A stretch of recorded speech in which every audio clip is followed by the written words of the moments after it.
There was no front line in Homs, nowhere that could be called safe, and getting in without getting caught would be perilous.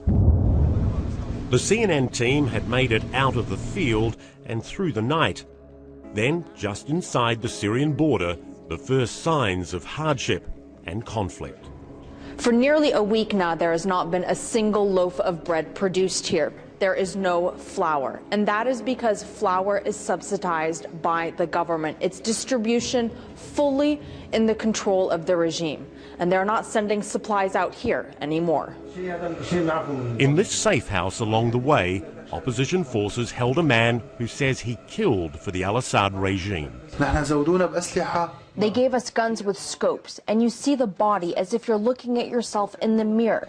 He could see the protesters were unarmed, but he fired anyway, claiming it was kill or be killed for not carrying out orders.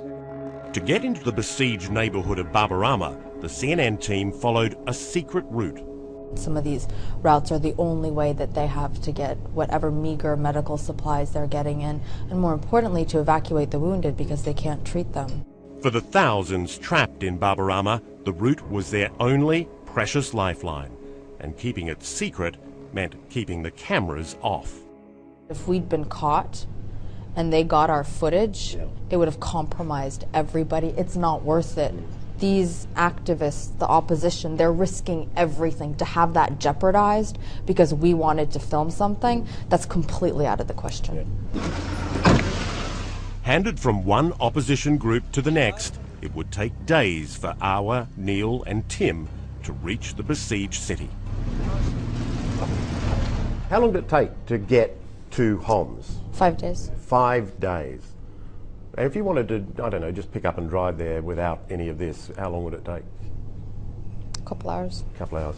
What do you find when you go in there? What's your sense of the place? I remember just looking up and around, and it was dark. There's no lights, and it was one of the eeriest place I've ever been, I can tell you.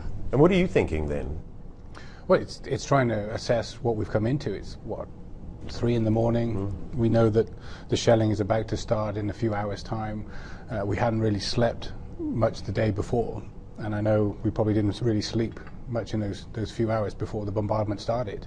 And it started like almost on the dot, and it was quite intense. Describe how it unfolded. Well, we're basically lying on the floor in this room. We've got our equipment around us. Then you just start hearing explosions around you. Some were in the distance, and all of a sudden one would be right outside in the street. It was very random in its nature.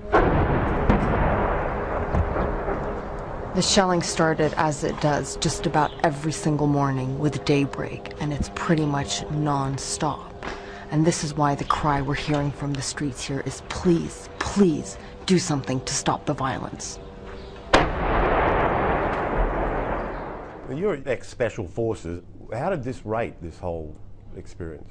We had more incoming rounds within the first 10 minutes than in the 7 months that I was in Bosnia during the war.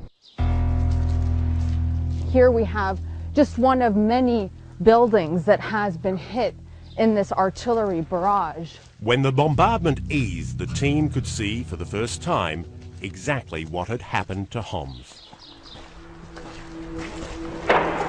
The streets are mostly deserted. The majority of residents are staying indoors or have already fled. You always wonder what life is like for people in these places, and you're driving through and it's mostly deserted. Most of the buildings have sustained some sort of damage. You can see the roof on that one. And then you'll see a kid peek their head out from a doorway, or you'll see a man walking in the street carrying an AK over one shoulder and a bag of diapers over the other. And there's all these people, and you want to go out to them and speak to them. I mean, how did they survive for this long? What were they going through? What was going on? Or you'd walk into houses that would be covered in a layer of dust, and there'd be all these kids' shoes outside.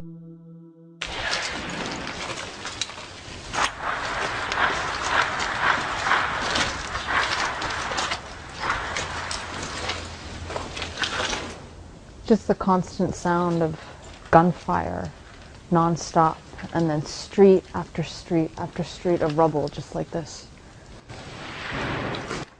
We come across some members of the Free Syrian Army who take us around. This is another spot that apparently we can also see the government tank positions from. There was one point we were with some members of the Free Syrian Army, and there was like a hole in the wall where we filmed like a tank through, and then when you pull back to that, there was a kid's Winnie the Pooh backpack on the side of the bed. And they just left. Like, you know, that's kind of hard to see sometimes, you know. Whole families just uprooted and disappeared. Personal belongings are all still inside. You do get angry. I know you get real mad. I do. There's no way to answer their questions of why is this happening to us? Why isn't the world helping us? How many more of us have to die? Why is our life worth nothing? Emotion's an important part of storytelling. We don't want the reaction to become the story, but it is clearly a part of the story because you as a viewer are going to empathise with that. This isn't a manufactured emotion. This is based on I've been here, I've seen this. For the CNN team, the destruction in the streets was bad enough, but the desperation of the injured would be even more shocking. والله طفل اجى لهون ليساعد العالم صار هو بده مين يساعده